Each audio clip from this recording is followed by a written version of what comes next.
All right, let's dive into a story you might not know. We're going back to June 27, 1950. The setting? The skies over a city that was absolutely descending into chaos.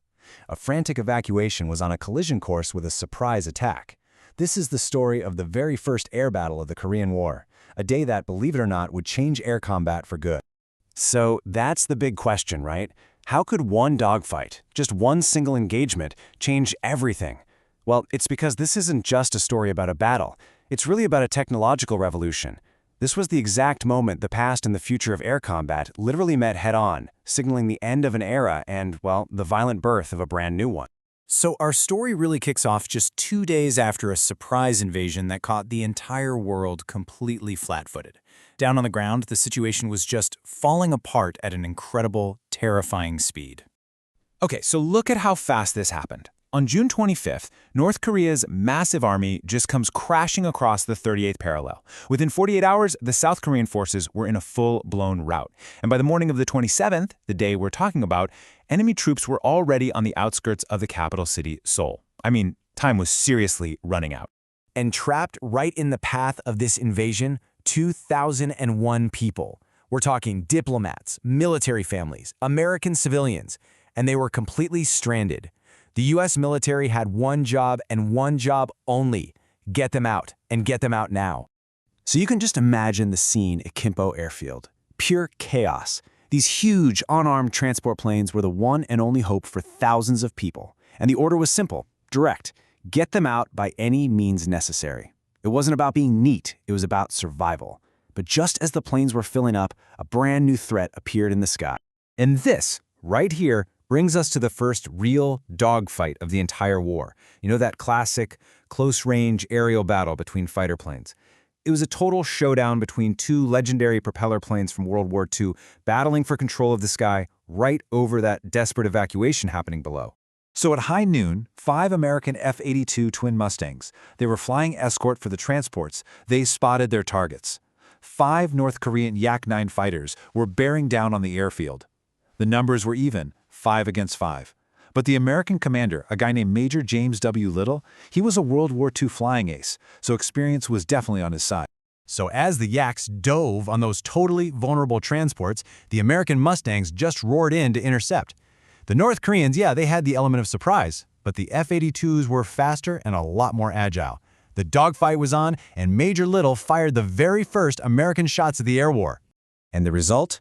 It was incredibly swift and decisive. In just a matter of minutes, 3 of the 5 Yaks were shot out of the sky. Lieutenant William Hudson actually scored the first official UN air-to-air kill of the war. The other 2, they took off. For now, at least, the evacuation was safe. But the fight for Kimpo was far from over. The North Koreans came back that afternoon, and this time they brought even more planes. What they didn't know, what they couldn't have known, was that they were about to face a technology that would make their aircraft obsolete in an instant. So the second wave began when a flight of 8 North Korean Il-10 attack planes appeared over Kimpo. Their goal was simple: destroy the remaining transports on the ground. Scrambled to intercept them were just 4 American F-80C Shooting Stars, so you do the math. The Americans were now outnumbered 2-1. And this slide, this is where things get really interesting. Look at this incredible mismatch. On one side, you have the IL-10, a tough, proven propeller plane from World War II, a beast. But on the other side, you have the F-80C Shooting Star, powered by something revolutionary, a jet engine. This wasn't just another dogfight. This was a clash between 2 completely different eras of aviation. So as these F-80s engaged the enemy, they were literally making history. These victories were the very first for U.S. Air Force jet-powered fighters. The jet age of combat had officially arrived.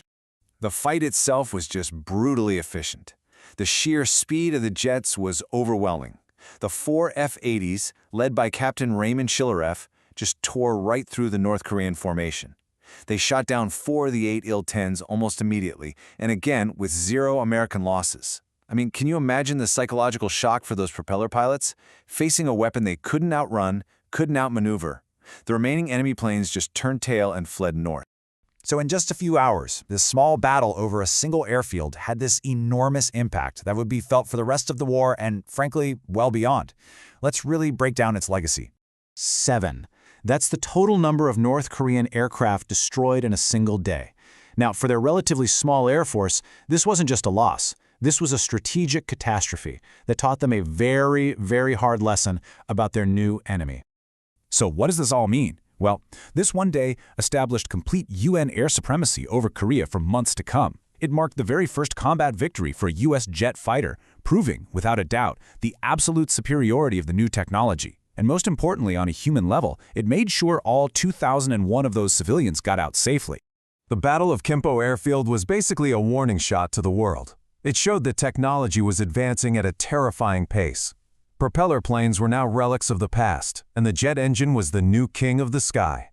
This single day kicked off an arms race that would soon lead to even deadlier aircraft and the legendary dogfights of MiG.